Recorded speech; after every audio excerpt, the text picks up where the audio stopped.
பொதுவாகவே ஒரு படத்தைன்னு எடுத்துக்கிட்டோம்னா அதுல வந்து ஹீரோ ஹீரோயின் சந்திப்பாங்க, ரெண்டு பேரும் காதல் வயப்படுவாங்க, டூயட் பாடுவாங்க, இதுக்கு எதிர்ப்பா ஒரு வில்லன் இருப்பாரு, அவரு ஃபைட் பண்ணுவாரு, இப்படிதான் படம் பொதுவா முடியும்.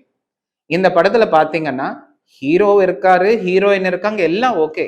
ஆனா இந்த படத்துல ஒரு முக்கியமான விஷயமா ஒண்ணு எடுத்து வச்சிருப்பாங்க. அது என்னன்னா, கொள்ளை கும்பல்ல இருந்தா கூட நல்ல மனசு இருந்தா எல்லாரையும் திருத்திடலாம் அப்படிங்கிற ஒரு கான்செப்டை கொண்டு வந்திருப்பாங்க.